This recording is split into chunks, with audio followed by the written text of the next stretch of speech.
তো আজকে আমরা চলে এসেছি আর একটা নতুন ওয়াজ শুনবো মিজানুর রহমান আজারি। সেটা হচ্ছে, এই ওয়াজটা শুনলে শাশুড়ি এবং বউয়ের ঝগড়া হবে না 100%। ওকে, বুঝলে? তো এটা তোমার একদম দেখা উচিত এবং এটা ফলো করবে একদম। ওকে, তো চলো এই ওয়াজটা শোনা যাক। শাশুড়ির এই ঝগড়ার প্রধান কারণ হচ্ছে জেনারেশন গ্যাপ, ঠিক কিনা? শাশুড়ি এক জেনারেশনের আর বৌমা আরেক জেনারেশনের। শাশুড়ি ভাবে একরকম, বৌমা ভাবে আরেক রকম। শাশুড়ি চায় বউর উপর খবরদারি করতে, বউ চায় শাশুড়ির উপর খবরদারি করতে। এই ডমিনেটিং এর কারণে কিলাকিলি আছে না নাই? এটা ঠিক না। আমার শাশুড়ি মায়েরা যারা আছেন, প্রথমে শাশুড়ি দিয়ে শুরু করি। আমার মাইকের আওয়াজ যে ঘরগুলাতে যায়, আমার শাশুড়ি মাদেরকে বলবো, বউদের উপর অত্যাচার করবেন না। ছেলেরে প্রশ্ন করে, তোর কাছে তোর বউ বড় না আমি বড়? আছে না নাই? এটা একটা প্রশ্ন হইল। তোর বউ বড় না আমি বড়? দুইজনেই বড়। তো এক ছেলে সুন্দর উত্তর দিছে, আমার কাছে ভালো লাগছে উত্তরটা শুনে। এক মা প্রশ্ন করছে, তোরে এতদিন আমি লালন পালন করে বড় করলাম, জীবন যৌবন তোর জন্য শেষ করলাম, আজকে বউ পাইয়া বউ তোর আপন হয়ে গেল? এবার ছেলে উত্তর দিছে, মা, আমার মুখ থেকে মা ডাক শোনার জন্য তুমি কি কষ্টটাই না করছো জীবনে। 10 মাস আমারে পেটে ধারণ করলা, খাইতে পারো নাই, বমি করছো, খালি ওষুধ খাইছো, তোমার পেট কেটে আমারে বের করা হয়েছে, 2 বছর আমারে দুধ খাওয়াইছো, পেশাব পায়খানা পরিষ্কার করেছো। বয়স যখন 3-4 তখন তোমার আমি মা ডাকছি। এই মা ডাকটা শোনার জন্য তুমি এত কষ্ট করছো। আর আরেকবারের মাইয়া এই ঘরে আইসাই তোমার মা ডাকা শুরু করছে। যেই মেয়েটা তোমারে মা ডাকে সে আমার আপন হবে না কেন? মা দারুণ কথা বলেছে, ঠিক কিনা? এই মা ডাক শোনার জন্য তুমি এত কষ্ট করলা, আমার লালন পালন করলা, 10 মাস পেটে ধরলা, পেশাব পায়খানা পরিষ্কার করলা, এরপরে মা ডাক শুনতে পারছো। আর আরেকবারের মেয়ে জানা নাই চিনা নাই এসেই তোমার ডাকা শুরু করছে মা। তো যে আমার মারে মা ডাকে তার স্থান তো আমার কলিজায়, ঠিক কিনা? শাশুড়ি আম্মারা যারা আছেন, প্লিজ বৌমাদেরকে কষ্ট দিয়েন না। অনেক শাশুড়ি আছে পান থেকে চুন খসলে রেগে যায়, পদে পদে স্ত্রীর ভুল ধরে, বউয়ের ভুল ধরে, আছে না নাই? এটা করবেন না। সে তো নতুন, আপনার অনেক এক্সপিরিয়েন্স হতে তার সময় লাগবে। তাকে সময় দিন, তাকে ভালোবাসুন, ঠিক কিনা? না বুঝে সামান্যতে বৌমারে বদদোয়া দেয়, এরকম আছে না নাই? কিন্তু বুঝতে চায় না, বৌমারে যদি বদদোয়া দেয় তাহলে তার নিজ ছেলের পরিবারের ক্ষতি। পেটে ধরা যে ছেলে, ছেলের পরিবারের কিন্তু ক্ষতি, তার আপন নাতি নাতনিদেরই ক্ষতি। আওয়াজ করে বলেন ঠিক কিনা? বৌমাকে বদদোয়া দিয়েন না। বৌমাকে নিজের মেয়ের মতো দেখবেন। সমাধান আমি দিচ্ছি। কেমন দেখতে হবে?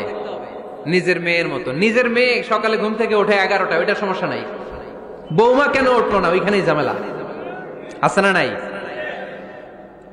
মেহেরবানি করে আপনার বৌমাকে আপনার নিজের মেয়ের মতো দেখেন। নিজের মেয়েরে যেমনি আদর করেন তাকেও অমনি আদর করেন। আপনার বৌমারে যদি আপনি কষ্ট দেন, মনে রাখবেন আপনার নিজের মেয়েটাও আরেকবারের বউ হয়ে কয়েকদিন পরে যাবে।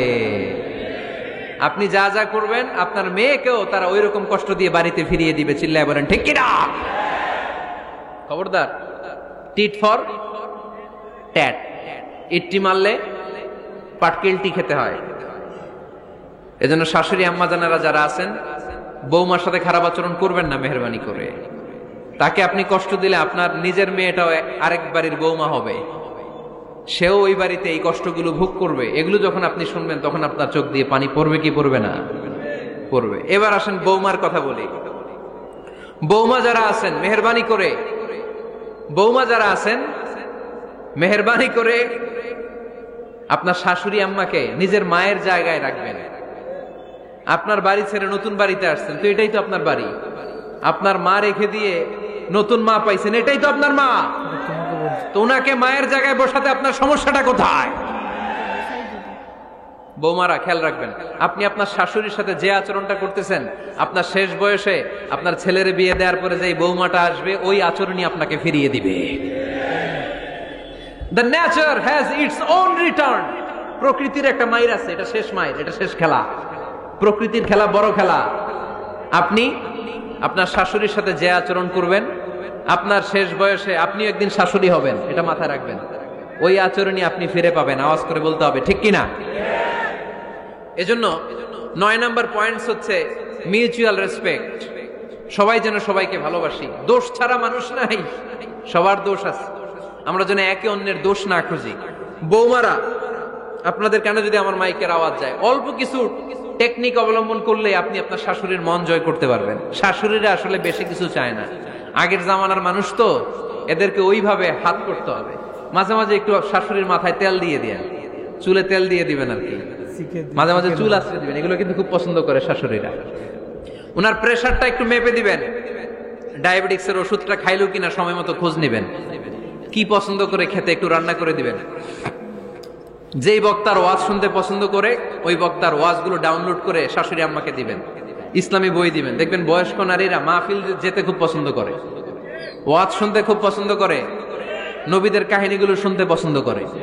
বসায় বসায় একটু কাহিনীগুলো শোনাবেন। বাইরে বেরোলে জিজ্ঞেস করেন, আম্মা আপনার কিছু লাগবে কিনা। আর একটা টিপস আছে, চুল যখন আশ্রাবেন আর শাশুড়ির মাথায় যখন তেল দিয়ে দিবেন, তখন অতীতের কথা জিজ্ঞেস করেন। দেখবেন অতীতের স্মৃতিতে হারিয়ে গিয়েছে আপনার শাশুড়ি। কি জিজ্ঞেস করবেন জানেন? জিজ্ঞেস করবেন, আম্মা জান, মুক্তিযুদ্ধের সময় আপনার বয়স কত ছিল? ওই সময় মুক্তিযুদ্ধের সময় আপনাদের এলাকায় কি কি হয়েছিল মা? আরেকটা প্রশ্ন করবেন, মা বিয়ের সময় আপনি কেমন ছিলেন? ওই দিন দেখবেন বুড়ি আর বুড়ি নাই, জুয়ান হয়ে গেছে। ওই দিন বলবে, মা আমি অনেক সুন্দরী ছিলাম, আমার মাথায় অনেক চুল ছিল, আজকে নাই। আমগো গ্রামে আমার সাথে সুন্দরী মাইয়া ছিল না। অতীতের স্মৃতিতে, স্মৃতি হাতরাতে হাতরাতে তিনি হারিয়ে যাবেন। জিজ্ঞেস করবেন যে, মা শীতকালে আপনাদের দেশে কি পিঠা বানাতেন আপনি যখন ছোট ছিলেন, আপনার বাপ চাচারা কি করতো? এগুলো জিজ্ঞেস করলে উনি স্মৃতির পাতা হাতরাতে হাতরাতে চোখ দিয়ে দাঁড় দাঁড় করে ওনার পানি ঝরতে শুরু করবে। আপনার জায়গায়, ওনার হৃদয়ের মনি কোঠায় এমন জায়গায় পৌঁছবে, আপনার ছাড়া উনি কিছুই বুঝবে না। বৌমারা, এই অল্প কিছু টিপস অবলম্বন করে আপনারা আপনাদের শাশুড়ির মনকে জয় করতে পারেন। শাশুড়ি বৌমার দ্বন্দ্ব আমরা চাই না। আমরা চাই শাশুড়ি বৌমাকে নিজের মেয়ের মতো জানুক, আর বৌমার শাশুড়িকে আপন মায়ের মতো ভালোবাসুক, ঠিক কিনা? এই মিউচুয়াল রেসপেক্টই পারে শাশুড়ি বৌমার দ্বন্দ্বকে দূর করতে, আর ঘরটারে শান্তি টুকরা বানাতে। আওয়াজ করে বলেন, ঠিক কিনা? কয়টা গেল? আর আছে কয়টা? দোয়া করবেন একে অপরের জন্য। দোয়া, সাইয়েদনা ইব্রাহিম ফ্যামিলির জন্য দোয়া করতেন, রব্বি জাআলনি মুকিমাস সালাতি ওয়া মিন যুররিয়াতি রব্বানা ওয়া তাকাব্বাল দুআ। ও আল্লাহ, আপনি আমারে নামাজ কায়েমকারী বানান, আমার কলিজার টুকরা সন্তান ইসমাইলকেও নামাজ কায়েমকারী বানান। আমার দোয়াটা আপনার দরবারে আপনি কবুল করে নেন। সুবহানাল্লাহ পড়েন। রব্বানা ইন্নী আসকানতু মিন যুররিয়াতি বিওয়াদিন গায়রি যী যারইন ইনদা বাইতিকাল মুহাররাম। ও আল্লাহ, আমার সন্তান সন্ততি, আমার ফ্যামিলিকে ধুধু মরুপ্রান্তর এই উপত্যকার মধ্যে তোমার কাবা ঘরের সামনে রেখে গেলাম, তাদেরকে তুমি নামাজ কায়েমকারী বানিয়ে দিও।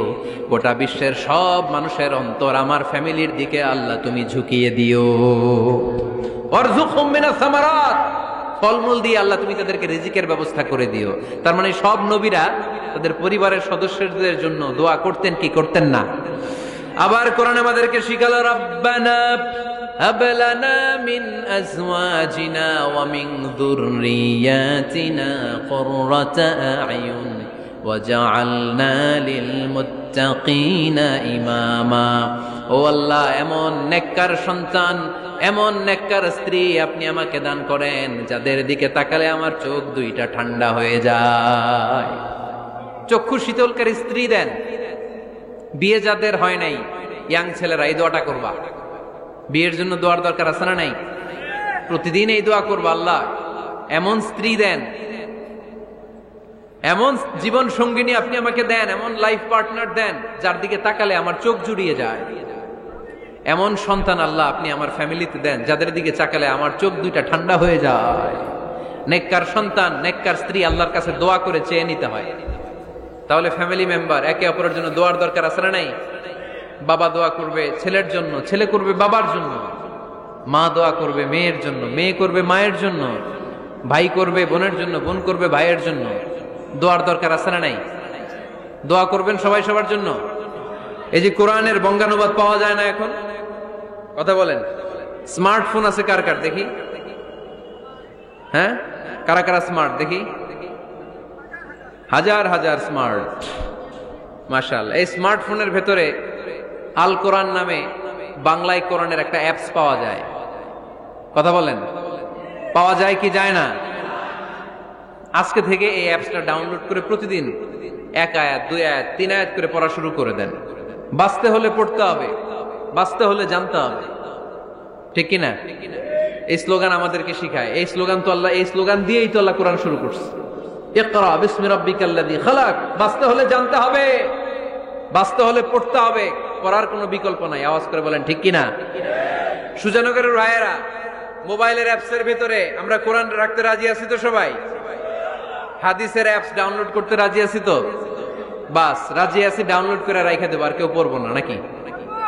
হ্যাঁ, প্রতিদিন একটা আয়াত হলেও যেন আমরা পড়ি। আল্লাহ যা বলা দরকার সব বলে দিয়ে গেছে, নতুন করে আর কিছু বলবে না। আমরা যেন পড়াশোনা করি, আমরা যেন একটা পাঠাগার বানাই। আবারও কখনো আসার সুযোগ হইলে আমি জিজ্ঞেস করবো, যদি আমার মনে থাকে, যে আপনাদের পাঠাগার আছে কার কার ঘরে। সেদিন সবার হাত তুলতে হবে, এমনি পারা যাবে তো? আল্লাহ তুমি তৌফিক দাও। তো আমরা এখানে শুনলাম মিজানুর রহমান আজারির একটা ওয়াজ, যেখানে উনি বললেন, খুব সুন্দরভাবে বোঝালেন যে কীভাবে শাশুড়ি এবং বৌমার সম্পর্ক ঠিক রাখবেন, এবং শাশুড়িদের জন্যও কিছু কথা বললেন এবং বৌমাদের জন্যও কিছু কথা বললেন। আমার দেখার সময় মনে হচ্ছিলো যে এই ওয়াজটা যদি মায়ের সাথে দেখানো হতো এই কথাগুলো, তাহলে ভালো হতো। বাদবাকি তোমার কি মনে হলো বলো?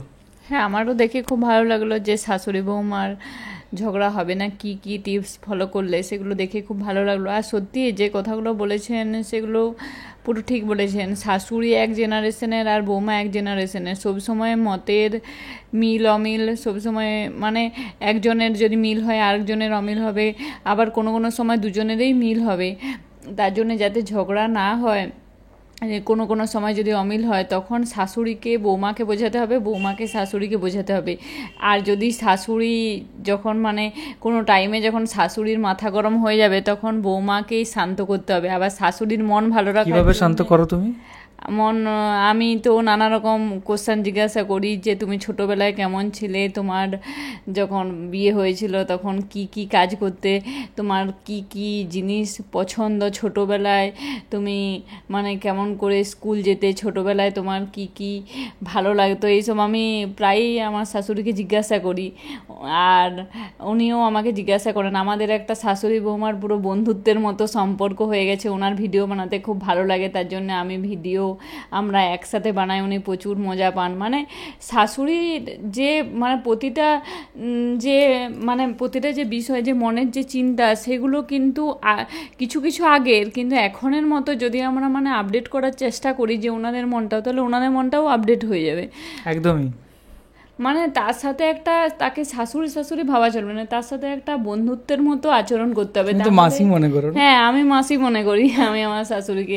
তাহলে দেখবে সেই তোমাকে হচ্ছে সঙ্গ দেবে। আর আমি যখন বাড়িতে থাকি তখন আমার একটুও শাশুড়ি বলে মনে হয় না, তখন আমাদের দুজনকে মানে আমার পুরো বান্ধবীর মতোই মনে হয়। আর উনিও পুরো আমার সাথে বান্ধবীর মতোই কথা বলেন। আমরা দুজন মিলে তো প্রচুর মজা করি, অনেক মজার মজার ভিডিও দিই। এরকম যদি আপনারাও যদি চেষ্টা করেন যে শাশুড়ি বৌমার সম্পর্কটাকে সবসময় যে শাশুড়ি বৌমা ভেবেই তাকে শাশুড়ি ভেবে আচরণ করতে হবে, সেটা কিন্তু নয়। আমি অসম্মান করার কথা বলছি না, কিন্তু আমি বলছি যে শাশুড়িকে একটু ভালোবেসে, শাশুড়ি যে যে কথাগুলো বললেন তার একটু আগের দিনের কথা, মানে অতীতে কি করতেন সেই সমস্ত কাজগুলো তাকে জিজ্ঞাসা করলে, তার যদি কোনো পছন্দের, তার সিনেমা যদি ভালো লাগে কিংবা যদি কীর্তন ভালো লাগে, তাকে সেগুলো একটু চালিয়ে দেখানো, তার সাথে একটু মনের মতো গল্প করা, তার ছোটোবেলার জিনিসগুলো একটু জিজ্ঞাসা করা, কি কি ভালো লাগতো, সেগুলো যদি একটু বন্ধুত্বের মতো তার সাথে গল্প করো, তাহলে সে দেখবে তোমার সাথে অতি সহজেই মিশে যাবে। আবার এটা বৌমার বললাম, আর শাশুড়িদেরও সবসময় বৌমা ভেবে তাদেরকে যে বৌমার মতো আচরণ করতে হবে সেটা কিন্তু নয়, মেয়ের মতো আচরণ করা যায়। তাকে কাজ শেখানো অবশ্যই দরকার, কিন্তু তাকে সবসময় যে তুমি বৌমা, তোমার হাসা চলবে না, তোমার এখানে এই রকম, তোমার এই যদি একটু দেরি করে ওঠে তাহলে সবসময় চেঁচানো, কিংবা যদি একটু মনে করো কোনো কারণে রান্নায় যদি একটু ভুল হয়ে যায় তাকে ধমকানো, এই সমস্ত জিনিসগুলো না করে যদি তার সাথে তুমি একটু বন্ধুত্বের মতো বলো তাহলে তারও ভালো লাগবে। একদমই। আরেকটা জিনিস হচ্ছে টিকু কিন্তু বিরাট রপ্ত করে নিয়েছে কিভাবে মানে একদম শাশুড়িকে এরকম করে হাত করতে হয়, না আমি ঠিক আছে। আর হচ্ছে ও কিন্তু খুব ভালোভাবে জিনিসটাকে হ্যান্ডেল করে, আমি দেখেছি তো। ও একসাথে মায়ের সাথে বসে ভিডিও বানায়, আর যখন বাড়িতে থাকে তখন হচ্ছে কি মানে আমার সাথে যখন টাইম কাটায় মায়ের সাথে বেশি সময় কাটায়। অ্যান্ড এই জিনিসটা আমার মায়েরও খুব ভালো লাগে, মানে মন থেকেই কাটাই, আমি ছোট থেকেই এরকম সবার মনের কথা জিজ্ঞাসা করা। একদম। তো এই ওয়াজটা থেকে অনেক কিছু জানতে পারলাম, শিখতে পারলাম, বুঝতে পারলাম। আর এটা আপনি যে কোনো ধর্মেরই মানুষ হন, আপনি কিন্তু এই কথাগুলো অ্যাপ্লাই করতে পারবেন, ঠিক আছে। অ্যান্ড কিছু কিছু ধর্মের ক্ষেত্রে আলাদা হয়, বাদ বাকি এভরিথিং কথাগুলো যেগুলো আছে যুক্তিযুক্ত যে জিনিসগুলো আছে সেগুলো কিন্তু সব কিন্তু সমান। মেন যে জিনিসটা সেটা হচ্ছে একই, সে যে ধর্মেরই হোক না কেন, শাশুড়ি বৌমা যে ঝগড়া কি করলে ঠিক হবে এটা সবারই দেখা চলবে। একদম। তো খুব সুন্দর লাগলো ওয়াজটা। আর এরকম ভিডিও তোমাদের কীরকম লাগছে সেটা অবশ্যই কমেন্ট করে জানিও। আর কোন কোন ভিডিওর উপর আমরা রিয়াকশান দেখতে পারি সেটাও অবশ্যই কিন্তু তোমরা জানিও। এখনকার মতো এই পর্যন্তই, দেখা হবে অন্য কোনো ভিডিওতে। আর আজকে টিকু মাথায় ঢাকা নিতে পারিনি, কারণ ঢাকা এখানে নেই, আজকে আমরা কলকাতায় এসেছি কিছু কাজের জন্য। তো এখানে একটু ঘুরতে যাবো, হ্যাঁ, মানে সমস্ত কিছু জিনিস প্যাক করা হয়ে গেছে, তা আমি অনেক খুঁজে দেখলাম কিন্তু সমস্ত প্যাক করা হয়ে গেছে, আর একটু পরেই আমরা বেরোবো, তার জন্যে আজকে মাথায় ঢাকাটা নিতে পারিনি। ওকে, আর ঠিক আছে, ওকে। তো এখনকার মতো এই পর্যন্তই, দেখা হবে পরবর্তী ভিডিওতে। ততক্ষণের জন্য খুব ভালো থাকুন, সুস্থ থাকুন। হ্যাঁ, টাটা। টাটা। এই ভিডিওটা দেখে খুব ভালো লাগলো, বলো।